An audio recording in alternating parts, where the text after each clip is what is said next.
Y ahora les ofrecemos este vídeo gracias a... Para mantenerte en forma, lo mejor es invertir en ti. Yo lo sigo haciendo. Y para mantener en forma tus inversiones en bolsa, elimina lo innecesario. Y no pagues comisiones con XTB.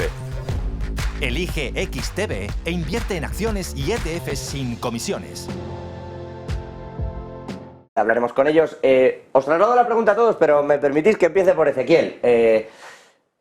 Esto de la voladura de la presa en Kajovka. Le decían ayer a Kirby, al secretario de prensa estadounidense, sí, creo que lo ha visto, ¿no? Porque ese sentimiento le decían, ¿por qué iba a volar Rusia una presa a la que le sacaba rédito energético sobre una población que consideran de origen prorruso en una zona ya conquistada? ¿No se parece esto mucho a volar un gasoducto en contra? Hubo un silencio, le pilló a Kirby un poco desconcentrado, esto hubo un silencio raro antes de que Kirby dijera, bueno, estamos investigando. ¿Qué crees que ha pasado ahí? No lo podemos determinar con certeza, pero yo sí presencio un patrón al cual podríamos irónicamente caracterizar como masoquismo ruso, en el sentido de que Rusia aparentemente habría realizado la voladura de un gasoducto construido con su propio dinero. Habría realizado la voladura del puente de Kerch, vital para la conexión de Crimea. Realizaría ataques contra la central de Zaporilla, controlada por los propios rusos. Realizaría atentados contra el propio Putin en Moscú y, hasta hace algún tiempo, recuerdo la acusación también de que los ataques, los bombardeos en Donetsk contra población civil del lado ruso también los perpetraba Rusia de alguna manera indirecta con algún objetivo. Y en esa línea masoquista se ha cargado una presa que da luz a Crimea y que... Exactamente. Y ahora de repente aparece esto sin aparentemente beneficio militar para Rusia, más allá de este supuesto inundamiento de terrenos a través de los cuales realizaría la ofensiva a Ucrania, pero en todos los planes hasta ahora presentados por expertos políticos a ambos lados del río Bravo, esta zona no aparecía como la zona principal para una eventual contraofensiva. Lo que sí podría determinar esta cuestión del inundamiento de una zona, pero por otro lado la baja de las aguas más río arriba, bueno, eso generaría la baja de las aguas alrededor de la central nuclear. En Zaporilla, sí. En Zaporilla, más arriba, lo cual podría generar probabilidades, un terreno, menor profundidad de las aguas y un terreno más auspicioso, más favorable para un ataque de Ucrania hacia esa central, algo posible considerando que la llamada contraofensiva rusa aparece con todas las de perder y cada vez más la están presentando como una ofensiva más propagandística que otra cosa. Entonces, la toma de esa central y, claro, muchísimo más defendible una central nuclear que territorios tomados en un avance y no defendidos después por falta de apoyo aéreo, apoyo de artillería, hombres. Bueno, quizás es el objetivo, la toma de esa central, y para eso la voladura del embalse y la baja de las aguas. Una especulación. Pero esto se puede estar cargando los motores de refrigeración de Zaporilla en tanto que no llega la energía necesaria. Cuidado con esto. Sí, pero supuestamente, según los expertos de la Comisión Atómica, no descendería tanto el agua para desactivar. Y de todas maneras tienen que ir, los de Atom y la OIEA han dicho que tienen que ir. Están coqueteando ahí con una situación desde hace tiempo muy peligrosa, sin lugar a dudas, José. Trasladando esta cuestión, Fernando, Luis Rodrigo, habla Ezequiel de quién sale y quién no sale beneficiado, y si esta contraofensiva podía pasar por ahí, ucraniana, y si los terrenos anegados le estropean eso. Añado otro asunto para el que también quiera poner de esa parte, ¿no? Porque Ucrania lo que alega es esto, pero es que además se habla de que a lo largo de este junio la destrucción de la presa podría hacer que la venta de crudo ruso se disparara un 16%. Y no sé si esto también podría estar contemplado. Fernando. Bueno, a ver, yo en la línea de lo que dice Ezequiel voy a añadir a un dato más de masoquismo ya desmesurado. Bueno, iba a decir de lo último, digamos lo penúltimo, porque nunca sabemos lo que es lo último. Hoy los rusos, claro, no van a ser otros, evidentemente los ucranianos, han volado la tubería por la que pasa el amoníaco a la altura de Kupiansk, por la que pasa el amoníaco ruso que va luego a los puertos del Mar Negro y con el acuerdo de fertilizantes y tal, y sale a otros sitios. El amoníaco, como sabéis, es muy importante para muchos procesos, entre ellos tema de fertilizantes, etcétera. Pues eso, una voladura más hoy. Pero bueno, ya concretando el tema de la presa, fijaros la relación que tuvo, por lo menos inicialmente, Estados Unidos. Dijo, no sabemos, no sé, hay que investigarlo, tal. No salió a la británica, es decir, o como salieron muchos países europeos y tal, diciendo, ha sido Rusia, ha sido Rusia. Y bueno, los medios de comunicación, hubo algunos que prácticamente casi lo dijeron antes que la voladura de la presa. Es decir, sin saber nadie todavía nada. Pero bueno, los norteamericanos enormemente prudentes con el tema este. Ya nos da una pista, ¿no?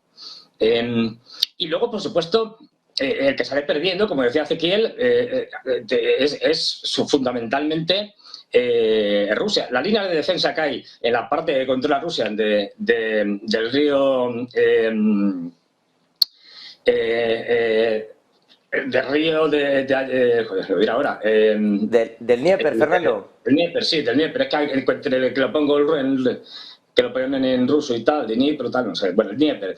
Del Dnieper, es decir, es Rusia. Es decir, todas las fortificaciones que había hecho ahora han sido barridas por la oleada esta del río, de la destrucción de la presa, y además han acabado, como tú decías muy bien, con muchos temas de minas. De hecho, ya han explotado algunas minas, es decir, por la presión del agua y tal,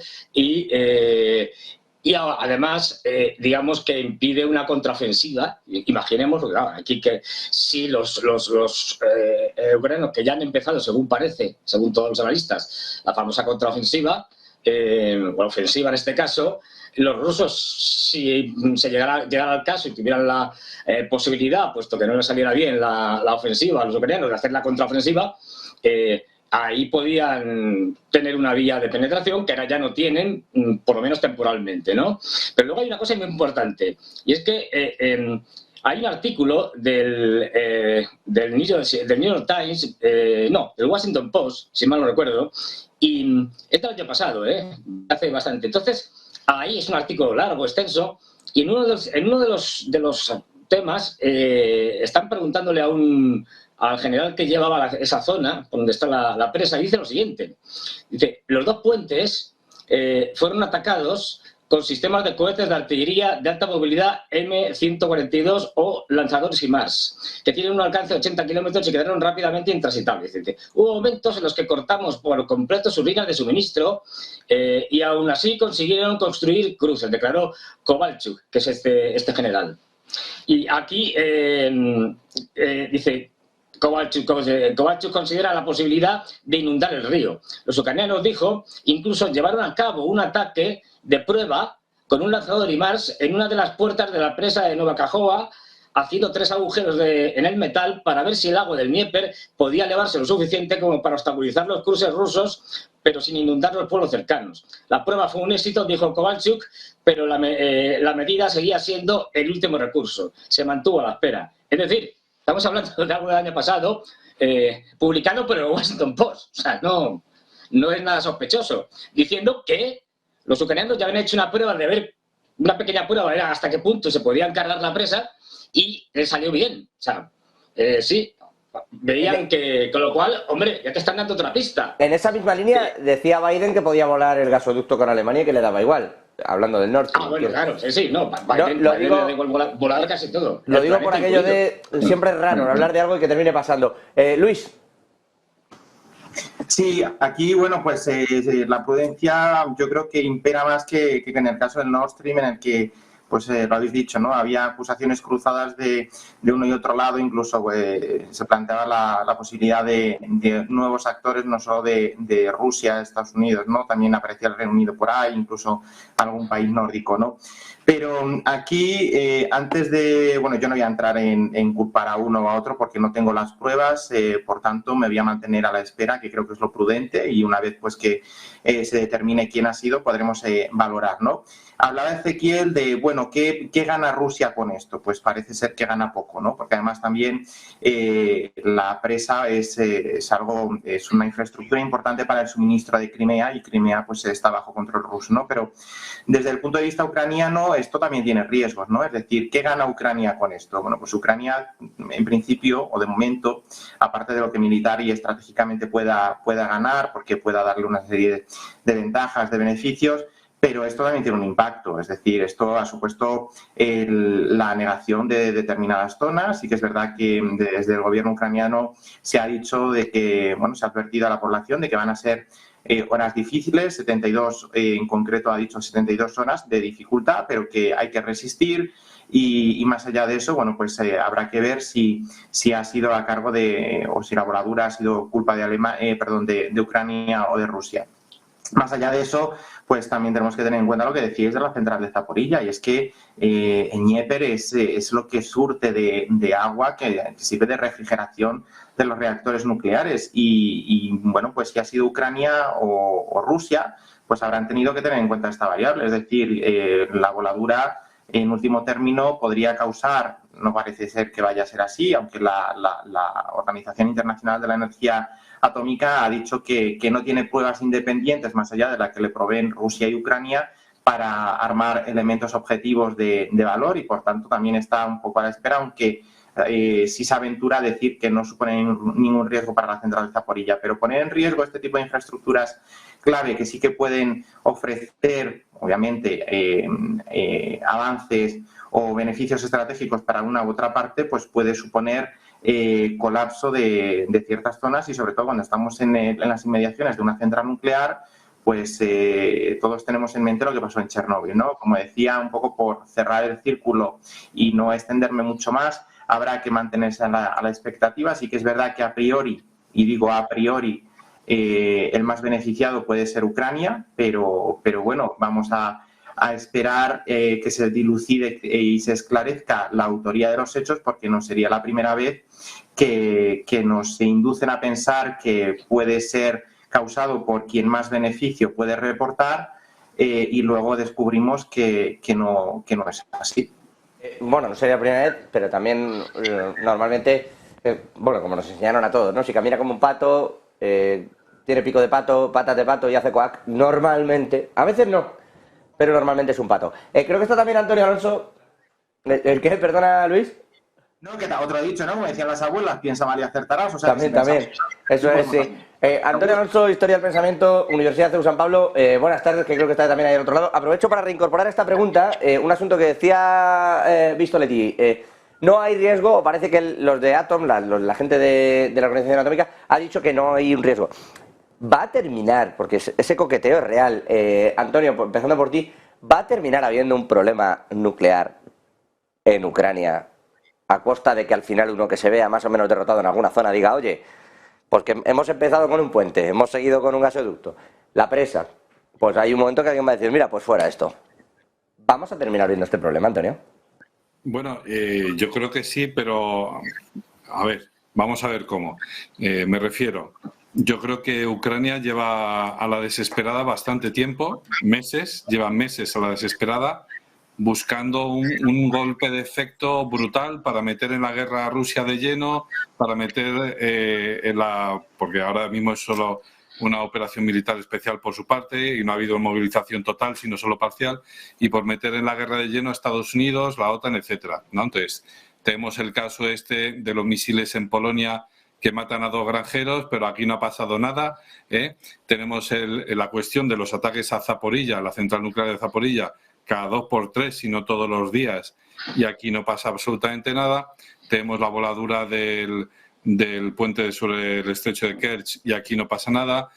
Tenemos la voladura de Nord Stream, que eso es alucinante, Y aquí ya incluso me consta que en Alemania a la gente ya le da igual, o sea, no le pinchas y no sangra, ¿no? Es decir, y ahora tenemos esta cuestión de la voladura de esta presa, que vamos, yo creo que es bastante evidente que han sido los ucranianos. Obviamente, como dice Luis, yo no tengo las pruebas, yo no estoy allí, yo no tengo una bola de cristal, efectivamente, no tenemos nada de eso, pero si tenemos que señalar al más beneficiado y al que actúa de manera mucho más extraña ante esta voladura, pues lo siento, pero el que se va todas las de ganar es Zelensky, ¿no? Hablando de ecocidio, ¿pero qué me estás contando? O sea, lo más importante de esa voladura, que ha inundado no sé qué, que ha habido gente que ha perdido sus casas, que además es una 80 zona controlada localidades, 10 poblaciones, 16.000 desplazados. No, lo más importante es que esto es un ecocidio. Vamos, por favor. O sea, esto es lo más importante. Es decir, como diciendo, yo estoy actuando para Occidente, ¿no? Para el público woke. Y ya está, esa es su función en estos momentos, ¿no? Estoy actuando ante el público woke. Entonces, ¿qué es lo que puede motivar al público woke? Hablar de ecocidio. Pues entonces hago eso. Pues a mí me sienta, o sea, por un lado me fastidia bastante porque Ucrania es un país que lo está pasando muy mal, que hay mucha gente que está muriendo, que está siendo bombardeada, todo lo que tú quieras. Pero Zelensky, yo creo, sinceramente lo digo, es decir, ha perdido el norte, ha perdido el norte, el horizonte y vamos, en fin, y casi todo, ¿no? Entonces, volviendo un poco a tu pregunta, el peligro es Zelensky. Por supuesto que claro, es que, dicen ellos, ¿no? Es que Putin nos está bombardeando. Pues sí, es verdad, estamos en una guerra, pero en una guerra pues hay que tener, digamos, ciertas precauciones. No te puedes estar pegando tiros en el pie tú a ti mismo, contra ti mismo, independientemente, sin medir las consecuencias de tus actos, porque es que algún día te va a pasar algo realmente grave, ¿no? Entonces, tiras un misil sobre Polonia y no pasa nada, ¿no? Y bombardeas Zaporilla. Eso sí pudo ser accidental. Nuclear. ¿No? Es que esto es muy grave, porque lo que se está buscando es una catástrofe nuclear como la de Chernóbil. Pero voy un momento, por ir más allá, porque me pone así el gesto, Ezequiel. Digo yo que lo del misil de Polonia, o a Polonia, digo, fue accidental, en teoría, la batería antimisiles. Eso quizás sí, pero la sumatoria de todas las anteriores, Puente de Kerch, vale, pero no estamos insinuando que lo hubieran hecho aposta para meter a Polonia en la guerra. No, bueno, yo lo que estoy diciendo es que al principio se señaló que había sido un misil ruso y quien se lo había señalado habían sido inmediatamente las autoridades ucranianas. Sí. Es decir, puede ser que efectivamente el misil fuera repeliendo un ataque de un misil ruso, no lo sé. Yo lo dudo, esto ya lo dudo porque ya esas investigaciones ya se han ido de mis manos, ¿no? Pero el caso es que era un misil ucraniano el que acaba en territorio polaco, y el caso es que Ucrania acusa a Rusia de que eso es un misil ruso. Y entonces Estados Unidos inmediatamente... En primera instancia también. ¿Cómo? En Polonia en primera instancia también, digo. Sí, que si efectivamente Ucrania apareciese en una situación mejor a la de Rusia, apareciese en la ofensiva, ganando, evidentemente no debería realizar atentados o de alguna manera generar provocaciones para que eso determine una expansión horizontal, una escalada horizontal de la guerra en la cual participe Polonia, Estados Unidos, atentados terroristas en el sentido más concreto de la palabra, básicamente una persona civil asesinada con una bomba en territorio ruso, un blogger, por ejemplo. O bueno, que hay civiles ucranianos muertos también. Sin lugar a dudas, pero... O sea, que no lo digo por... que no, por yo no quiero justificar ni una cosa ni la otra, pero por ataques militares dirigidos hacia, aparentemente, objetivos civiles, quizás, claro, eso es lo que yo no sé. Quizás hacia objetivos, y también condenable, naturalmente, pero no una cosa tan abiertamente ligada a nuestra concepción de un atentado, de una bomba puesta a un blogger.